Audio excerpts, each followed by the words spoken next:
క్రీస్తునందు ప్రియ స్నేహితులారా, మన ప్రభువును రక్షకుడైన యేసయ్య శ్రేష్టమైన నామంలో మరొకసారి మీ అందరికీ కూడా హృదయపూర్వకంగా శుభములు, వందనాలు తెలియజేస్తున్నాను.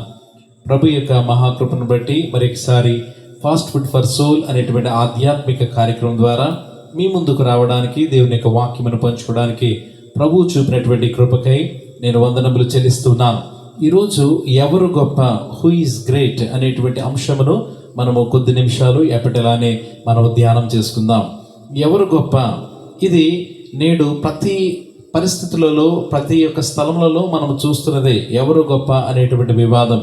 స్కూల్లో కావచ్చు, కళాశాలలో, కాలేజీలో కావచ్చు, అలాగే సొసైటీలో కావచ్చు, లేదా మన యొక్క చర్చెస్లో, నేడు సంఘాల్లో కావచ్చు, ప్రతి చోట కూడా ఎవరు గొప్ప అనేటువంటి వివాదము కొనసాగుతూనే ఉన్నది. అయితే ఈ వివాదము నేడు మాత్రమే ఉన్నది కాదు, కానీ లూకాస్ వార్తలో 22వ అధ్యాయంలో 24వ వచనంలో మనం చూస్తే, తమలో ఎవడు గొప్పవాడుగా ఎంచబడునో అను వివాదము వారిలో పుట్టగా అనేటువంటి మాటను మనం చూస్తున్నాం. యేసుక్రీస్తు వారి యొక్క శిష్యులలో కూడా ఈ వివాదము ఉన్నట్లుగానే బైబిల్ గ్రంథము తెలియచేస్తుంది. ఎంత ఆశ్చర్యం అంటే, యేసుక్రీస్తు వారు సిలువకు అప్పగింపబడబోతున్నటువంటి ముందు రాత్రి ఈ వివాదము రావడం, అలాగే 3.5 సంవత్సరాలు యేసుక్రీస్తు వారితోనే సహవాసము చేశారు. 3.5 సంవత్సరాలు యేసయ్య బోధను ప్రత్యక్షంగా విన్నారు, కన్నులారా ఆయన యొక్క జీవితాన్ని చూశారు. చూసి కూడా మరలా వారిలో ఎవరు గొప్ప అనేటువంటి వివాదం రావడం నిజంగా ఆశ్చర్యము, అలాగే బాధాకరమే అని మనము తెలుసుకోవాలి. ఎందుకు ఈ వివాదం వచ్చింది అని మనం ఆలోచన చేస్తే రకరకాల కారణాలు. బహుశా పేతురు గారు వయసులో పెద్దవాడు కాబట్టి నేను గొప్ప అని కావచ్చు, అలాగే యాకోబు గారు నేను యేసుక్రీస్తు వారికి సమీప బంధువులు కాబట్టి నేను గొప్ప అనేటువంటి భావన కావచ్చు, అలాగే యోహాను గారి గురించి మనం ఆలోచన చేస్తే ఆయన ఆ యొక్క ఆంతర్య శిష్యుడిగా మనం చూస్తున్నాం, ప్రేమించే శిష్యుడిగా కాబట్టి నేను గొప్ప అని చెప్పుకోవచ్చు. ఆంద్రేయ అనేటువంటి శిష్యుడు మొట్టమొదటి శిష్యుడు కాబట్టి నేను గొప్ప అనేటువంటి వాదన కావచ్చు. కాబట్టి కారణం ఏదైనా ఎవరు గొప్ప అనేటువంటి వివాదము వారిలో వస్తూ ఉన్నట్లుగా మనం చూస్తున్నాం. ఈ ప్రశ్నకు మనం కానీ సమాధానం ఆలోచన చేస్తే, యేసుక్రీస్తు వారే ఈ యొక్క ప్రశ్నకు ఆయన సమాధానం తెలియజేస్తున్నారు. ఎవరు గొప్ప అని మనం ఆలోచన చేస్తే లూకాసు వార్త 22వ అధ్యాయము 26వ వచనం మనం చూస్తే, మీరైతే అలాగూ ఉండకూడదు, మీలో గొప్పవాడు చిన్నవాని వలెను, అధిపతి పరిచారకుని వలెను ఉండవలెను. ఎవరు గొప్ప అనేటువంటి మాటకు యేసుక్రీస్తు వారు ఇస్తున్నటువంటి సమాధానము, గొప్పవాడుగా ఉండవలసినటువంటి వాడు, ఉండేటువంటి వాడు ఖచ్చితంగా పరిచారము చేసేటువంటి వాడుగా, చిన్నపిల్లవాని మనస్తత్వం కలిగి ఉండేటువంటి వాడుగా ఉండాలి.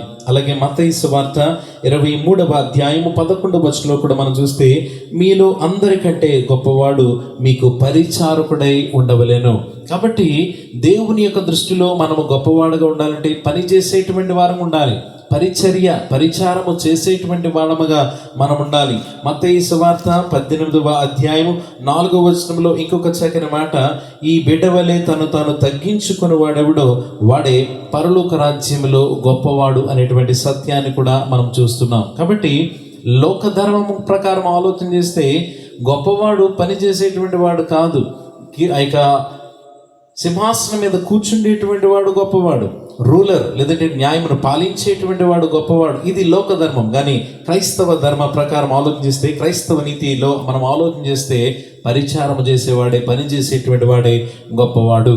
అపోస్తల కార్యముల గ్రంథంలో 6వ అధ్యాయంలో మనం చూస్తే స్టెఫెను అనేటువంటి ఆయన గురించి మనం చూస్తూ ఉంటున్నాం.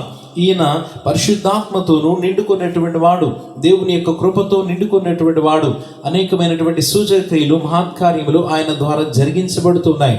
అయినప్పటికీ కూడా ఈయన విధవరాండ్రకు ఆ యొక్క ఆహారము పంచిపెట్టడానికి ఆయన ఏర్పాటు చేయబడ్డాడు, నియమించబడ్డాడు. ఇంగ్లీష్ బైబిల్ అయితే టేబుల్ సర్వ్ అనేటువంటి పదము కూడా వాడబడింది. కాబట్టి విధవరాండ్రు, అలాగే వృద్ధాప్యంలో ఉన్నటువంటి వారు, అలాగే అనారోగ్యంతో ఉన్నటువంటి వారికి పరిచర్య చేయడానికి స్టెఫెను నియమించబడినటువంటి పరిచర్య 10 మందికి కనిపించేది కాదు, స్టేజ్ మీద చేసేటువంటి పరిచర్య కాదు.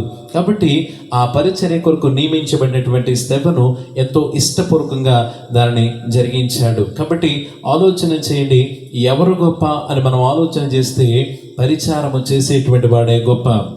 పనిచేసేటువంటి వాడే గొప్ప, తను తాను తగ్గించుకొని ప్రభు కొరకు నిలవబడేటువంటి వాడే గొప్ప.